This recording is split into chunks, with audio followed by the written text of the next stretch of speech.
ಮಿತ್ರರೇ ನಮಸ್ಕಾರ. ನಾವಿವತ್ತು ಜ್ಯೋತಿಷ್ ಶಾಸ್ತ್ರದಲ್ಲಿ ಯಾವ ಎರಡು ರಾಶಿಗಳನ್ನ ನಾವು ಸರಿ ಮಾಡ್ಕೊಂತು ಅಂತ ಹೇಳಿದ್ರೆ, ಅಥವಾ ಅಲ್ಲಿರುವಂತಹ ಗ್ರಹಗಳ ಒಂದು ರೆಮಿಡಿಯನ್ನ ಮಾಡ್ತು ಅಂತ ಹೇಳಿದ್ರೆ ನಮ್ಮ ಜೀವನದ ಸಾಕಷ್ಟು ತೊಂದರೆಗಳ ಪರಿಹಾರದಿಂದ ನಾವು ಮುಕ್ತರಾಗಬಹುದು ಅನ್ನುವಂತಹ ನೋಡೋ ಸೀರೀಸ್ ನಲ್ಲಿ ಎರಡನೇ ವಿಡಿಯೋ ನೋಡೋಣ. ಇದರಲ್ಲಿ ಮೊದಲನೇ ರಾಶಿ ಯಾವುದು ಅಂತ ಹೇಳಿದ್ರೆ ವೃಶ್ಚಿಕ. ನಾನು ಆಗ್ಲೇ ಅದ್ರ ಬಗ್ಗೆ ವಿಡಿಯೋ ಮಾಡಿದ್ದೀನಿ. ಇನ್ನ ಈ ಎರಡನೇ ರಾಶಿ ಯಾವುದು ಅಂತ ಹೇಳಿದ್ರೆ ಕುಂಭ.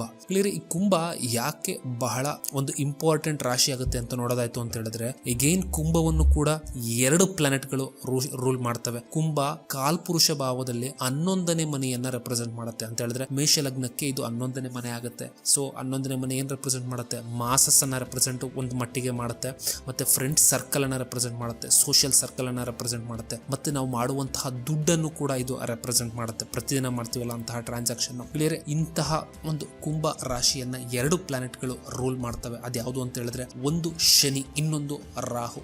ಎರಡೂ ಮ್ಯಾಲಿಫಿಕ್ ಗ್ರಹಗಳು ಈ ಒಂದು ರಾಶಿಯನ್ನ ರೋಲ್ ಮಾಡೋದ್ರಿಂದ ಇದು ಬಹಳ ಪ್ರಬಲವಾದಂತಹ ರಾಶಿ ಅನ್ಸ್ಕೊಳ್ಳುತ್ತೆ. ಸೊ ಆದ್ರಿಂದ ಈ ರಾಶಿಯಲ್ಲಿ ಯಾವ ಪ್ಲಾನೆಟ್ಸ್ ಗಳು ಕುಳಿತುಕೊಂತವೋ ಅದು ಒಬ್ಬ ವ್ಯಕ್ತಿ ಮಾಸಸ್ಸಿಗೆ ಮಾಡಿದಂತಹ ಅಂತ ಹೇಳಿದ್ರೆ ಒಂದು ಜನಸ್ತೋಮ, ಸಾಕಷ್ಟು ಜನರಿಗೆ ಮಾಡಿದಂತಹ ಕರ್ಮವನ್ನ ರೆಪ್ರೆಸೆಂಟ್ ಮಾಡುತ್ತೆ. ಆದ್ರಿಂದ ಯಾವಾಗ ಇಲ್ಲಿ ಕುಳಿತುಕೊಂಡಿರುವಂತಹ ಗ್ರಹಗಳೇನಾದ್ರೂ ಬಾಧೆಗೆ ಒಳಗಾಗಿತ್ತು ಅಥವಾ ಚೆನ್ನಾಗಿ ಪ್ಲೇಸ್ ಆಗಿಲ್ಲ ಅಂತ ಹೇಳಿದ್ರೆ, ಹಿಂದಿನ ಜನ್ಮದಲ್ಲಿ ಮಾಸಸ್ಸಿಗೆ ಸಂಬಂಧಪಟ್ಟಂತೆ ಆಸೆಯಿಂದನೋ ಅಥವಾ ದುರಾಸೆಯಿಂದನೋ ಅಥವಾ ಕೋಪದಿಂದನೋ ಲಾಂಗ್ ಟರ್ಮ್ ಆಗಿ ಒಬ್ಬ ವ್ಯಕ್ತಿ ಯಾವ ಕೆಲಸಗಳನ್ನ ಮಾಡಿರಬಹುದು ಅನ್ನುವಂಥದ್ದನ್ನ ಇದು ರೆಪ್ರೆಸೆಂಟ್ ಮಾಡ್ತಾ ಹೋಗುತ್ತೆ. ಯಾಕೆ ಅಂತ ಹೇಳಿದ್ರೆ, ಶನಿಯನು ಮತ್ತು ರಾಹು ತಕ್ಕ ಮಟ್ಟಿಗೆ ಮಾಸಸ್ ಅನ್ನ ರೆಪ್ರೆಸೆಂಟ್ ಮಾಡ್ತಾರೆ. ಮತ್ತೆ ರಾಹು ಏನ್ ತೋರಿಸ್ತಾನೆ ಅಂತ ಹೇಳಿದ್ರೆ ಗ್ರೀಡಿನೆಸ್ ಅನ್ನ ತೋರಿಸ್ತಾನೆ, ದುರಾಸೆಯನ್ನ ತೋರಿಸ್ತಾನೆ. ಆದ್ರಿಂದ ಯಾವ ಒಂದು ಗ್ರಹ ಇಲ್ಲಿ ಕುಳಿತುಕೊಳ್ಳುತ್ತೋ ಆ ಗ್ರಹಕ್ಕೆ ಸಂಬಂಧಪಟ್ಟಂತಹ ದುರಾಸೆಯಿಂದ ಒಬ್ಬ ವ್ಯಕ್ತಿ ಹಿಂದಿನ ಜನ್ಮದಲ್ಲಿ ಏನು ಮಾಡಿದ್ದ ಅನ್ನುವಂಥದ್ದು ನಾವು ಈ ಒಂದು ಗ್ರಹಗಳು ಕುಂಭದಲ್ಲಿ ಕುಳಿತುಕೊಂತು ಅಂತ ಹೇಳಿದ್ರೆ ನಾವು ನೋಡಬಹುದು. ಮಿತ್ರರೇ, ಕುಂಭದಲ್ಲಿ ಏನಾದ್ರೂ ಗುರು ಕುಳಿತುಕೊಂಡ ಅಂತ ಹೇಳಿದ್ರೆ, ಗುರು ಏನನ್ನ ರೆಪ್ರೆಸೆಂಟ್ ಮಾಡ್ತಾನೆ? ಗುರು ದುಡ್ಡನ್ನ ರೆಪ್ರೆಸೆಂಟ್ ಮಾಡ್ತಾನೆ. ಯಾವಾಗ ಕುಂಭದಲ್ಲಿ ಗುರು ಬಂದು ಏನಾದ್ರೂ ಅಫ್ಲಿಕ್ಷನ್ ಒಳಗಾಯ್ತು ಅಂತ ಹೇಳಿದ್ರೆ, ಹಿಂದಿನ ಜನ್ಮದಲ್ಲಿ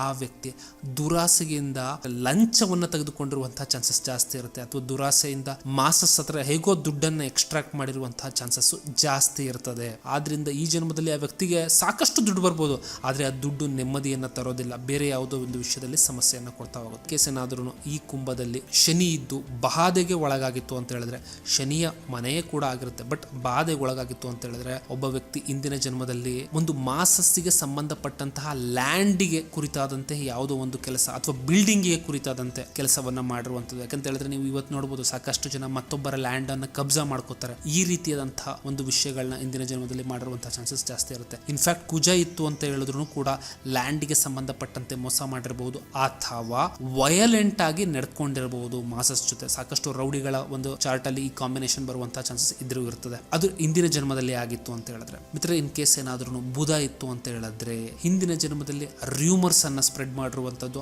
ಅಥವಾ ಫಾಲ್ಸ್ ಇನ್ಫಾರ್ಮೇಶನ್ ಅನ್ನ ಮಾಸಸ್ಸಿಗೆ ಕೊಟ್ಟಿರುವಂತದ್ದು ಈ ಒಂದು ಕಾಂಬಿನೇಷನ್ ರೆಪ್ರೆಸೆಂಟ್ ಮಾಡುತ್ತೆ. ಮಿತ್ರ, ಇನ್ ಕೇಸ್ ಏನಾದ್ರೂ ಶುಕ್ರ ಇತ್ತು ಅಂತ ಹೇಳಿದ್ರೆ, ಕುಂಭದಲ್ಲಿ ಹಣಕಾಸಿಗೆ ಸಂಬಂಧಪಟ್ಟಂತೆನೋ ಅಥವಾ ಸೆಕ್ಷುಯಲ್ ಆಕ್ಟಿವಿಟಿಗೆ ಸಂಬಂಧಪಟ್ಟಂತೆನೋ ಅಥವಾ ಆಪೋಸಿಟ್ ಜೆಂಡರ್ ರಿಲೇಶನ್ಶಿಪ್ ಗೆ ಸಂಬಂಧಪಟ್ಟಂತೆ ಮಾಸಸ್ಸಿಗೆ ಮಾಡಿದಂತಹ ಕ್ರೈಮ್ ಅನ್ನ ಇದು ರೆಪ್ರೆಸೆಂಟ್ ಮಾಡುತ್ತೆ. ಇನ್ ಕೇಸ್ ಏನಾದ್ರೂ ಈ ಕಾಂಬಿನೇಷನ್ ಅಲ್ಲಿ ಸೂರ್ಯ ಇತ್ತು ಅಂತ ಹೇಳಿದ್ರೆ, ಗೌರ್ಮೆಂಟ್ ಗೆ ಮಾಡಿದಂತಹ ಮೋಸಗಳನ್ನ ಕೂಡ ಇದು ರೆಪ್ರೆಸೆಂಟ್ ಮಾಡುತ್ತೆ. ಚಂದ್ರ ಇತ್ತು ಅಂತ ಹೇಳಿದ್ರೆ, ಮ್ಯಾನಿಪುಲೇಷನ್, ತನಗೆ ಹೇಗ್ ಬೇಕೋ ಹಾಗೆ ಜನರ ಒಂದು ಎಮೋಷನ್, ಮನಸ್ಥಿತಿಯನ್ನ ಬದಲಿಸುವಂತದ್ದು ರೆಪ್ರೆಸೆಂಟ್ ಮಾಡುತ್ತೆ. ಯಾಕೆಂತ ಹೇಳಿದ್ರೆ ಕುಂಭನೂ ಮಾಸಸ್ಸಿನ ಗ್ರಹ, ಚಂದ್ರನೂ ಮಾಸಸ್ಸಿನ ಒಂದು ಪ್ಲಾನೆಟ್ ಆಗಿರೋದ್ರಿಂದ ಮಾಸಸ್ಸಿಗೆ ಎಮೋಷನ್ ಮ್ಯಾನಿಪುಲೇಷನ್, ಈ ಒಂದಿಷ್ಟು ಕರ್ಮಗಳನ್ನ ಇದು ರೆಪ್ರೆಸೆಂಟ್ ಮಾಡುತ್ತೆ. ಮಿತ್ರ, ಇಂತಹ ಒಂದು ಕುಂಭದ ಪ್ರಾಬ್ಲಮ್ ಅನ್ನ ಹೇಗೆ ಒಬ್ಬ ವ್ಯಕ್ತಿ ಸರಿ ಮಾಡ್ಕೋಬಹುದು ಅಂತ ನೋಡೋದಾಯ್ತು ಅಂತ ಹೇಳಿದ್ರೆ, ಒಂದೇ ಒಂದು ಸೊಲ್ಯೂಷನ್ ಏನು ಅಂತ ಹೇಳಿದ್ರೆ ಶಿವನ ಆರಾಧನೆಯನ್ನ ಮಾಡುವಂಥದ್ದು. ಯಾಕೆ ಅಂತ ಹೇಳಿದ್ರೆ ಕುಂಭದಲ್ಲಿರುವಂತಹ ಯಾವುದೇ ಗ್ರಹಗಳು ಸ್ವಲ್ಪ ಸೀರಿಯಸ್ ಆಗಿ ಮಾಡಿರುವಂತಹ ಒಂದು ದುಷ್ಪರಿಣಾಮ